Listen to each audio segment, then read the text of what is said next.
पथर पार्किंग कार्य बड़ घोटला फलक कहूँ नदीबंध सुरक्षा करा जाउची पथर पार्किंग काम किंतु काम हेउथिबा स्थान को भल भाव देखंतु यह नदीबंध ना आउ किछि नदीबंध परिवर्ते नदी पठारे करा जाउची पथर पार्किंग काम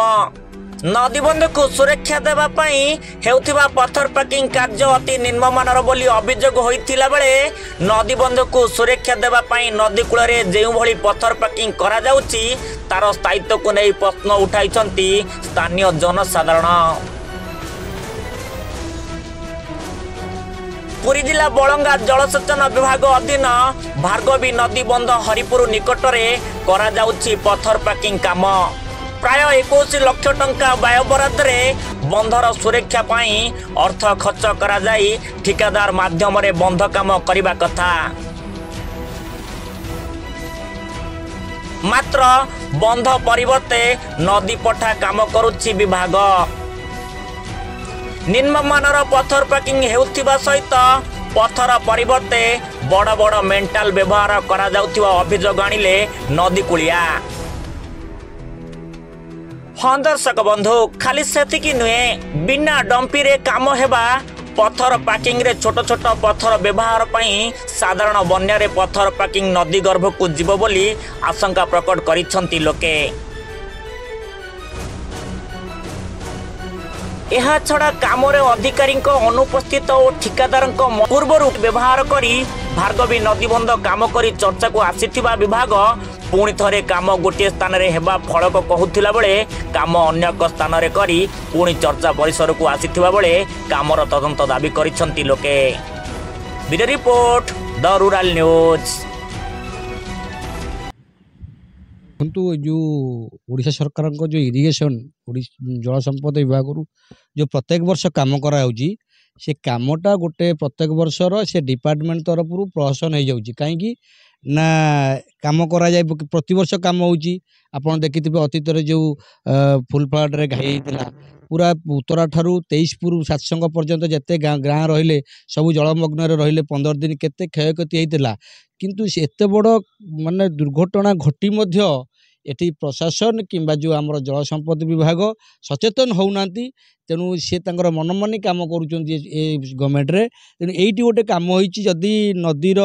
कूल को माने सुरक्षा दियाजिब पत्थर कहीं पठा उपरे पैकिंग कराई माने मात्राधिक पाखापाखि जिते 20 लाख टंकार ऊर्ध्व टंकार पत्थर ये पठा पर पैकिंग कराई डाण पटू गले बंध देखा बंध मूले पुरुष 2 पुरुष खाल अच्छी से खाल को माने पता जाए ना जे कौन पाई जे पत्थर ये पठा पर पैकिंग कराउची जहाँकि नदी कूल स्लोप कर सेटा नदी सुह माने आउ कूल खाइब नहीं से कथा नक बर्तमान एठी काम गोटे चली केते पर्यंत मझे जिते रही प्रशासन अधिकारी समस्ते पीसीटा को निजर स्वार्थटा को देखुं लोकों चिंताधारा जदि एम करते ताले एभली काम हुए प्रश्न ये पूरा ये अंचल से प्रश्न आज घाइला करिछि जे ये पठा उपर पत्थर कहीं स्लोप कराउछि कूल करवा कथा कूल कले कूलटा खाइब नहीं एपटे बंध पाखे 2 पुरुषर गोटे खाल अच्छी सेटा को बाली फिलिंग माटी फिलिंग कले ये बंधटा मजबूत रहा हाँ जो पत्थर व्यवहार पत्थर संख्या तो कम अच्छी मेंटाल संख्या अधिका अच्छे मेंटाल केते दूर माने माने अटकई पार लोकों को सुरक्षा दे परा परा यहाँ गोटे काम नुहे अल्ले गोटे गोटे प्रहसन एक निश्चित भाव में या जन आंदोलन हम एवं स्थानीय जो अंचल लोक मैंने निश्चित भाव राजरास्ता को ओह्लैबे एवं जल संपद विभाग जो ये मनमानी काम करुच्ची जल संपद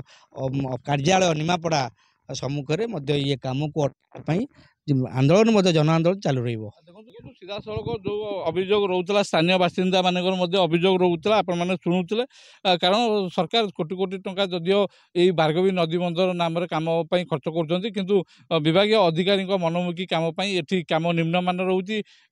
एस्टिमेट अनुसार कम कराऊनी जो डिजाइन अनुसार कम कर विशेषकर जदि नदी बंधर जो सुरक्षा जो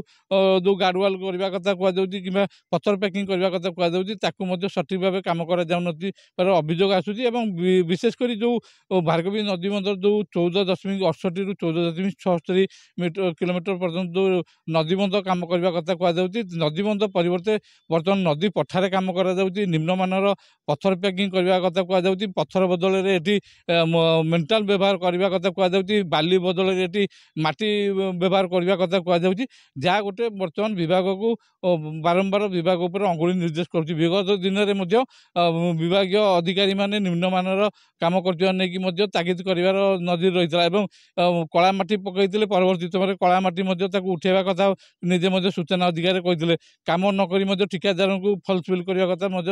ଅନେକ ସମୟରେ ତାଙ୍କ ବିରୁଦ୍ଧରେ ଅଭିଯୋଗ ଆସିଛି ଏବଂ ବର୍ଷ ବର୍ଷ ଧରି ଯେଉଁ ଅଧିକାରୀମାନେ ଏଠି ଗାଦି ମାରି ବସିଛନ୍ତି ତା ପାଇଁ ଏଭଳି ଅଭିଯୋଗ ଆସୁଛି ଏବଂ ସେମାନେ ମନମୁଖୀ କାମ କରୁଛନ୍ତି ଏବଂ ପ୍ରଶାସନିକ ଅଧିକାରୀ ରାଜନେତାଙ୍କ ଛତ୍ରଛାୟା ତଳେ ଏଭଳି କାମ ହେଉଥିବାର ସ୍ଥାନୀୟ ଲୋକମାନେ ଅଭିଯୋଗ ଆଣିଛନ୍ତି ଏବଂ ପରବର୍ତ୍ତୀ ସମୟରେ ମଧ୍ୟ ଏ ନେଇ ସେ ଜିଲ୍ଲାପାଳଙ୍କ ନିକଟରେ ଅଭିଯୋଗ ଆଣିବେ, ତହସିଲ ପ୍ରଶାସନ ପାଖରେ ଅଭିଯୋଗ ଆଣିବେ ଏବଂ ଆବଶ୍ୟକତା ପଡ଼ିଲେ ମଧ୍ୟ ଯେଉଁ ଇରିଗେସନ ଡିପାର୍ଟମେଣ୍ଟ ତା ସମ୍ମୁଖରେ ମଧ୍ୟ ଧାରଣା ଦେବେ ବୋଲି ଚେତାବନୀ ଦେଇଛନ୍ତି। ପୁରୀ ଜିଲ୍ଲା ନିମାପଡ଼ାରୁ ଦେବାଶିଷ ସିଂରାନ, ଦରରାଜ ନ୍ୟୁଜ୍ ଓଡ଼ିଆ।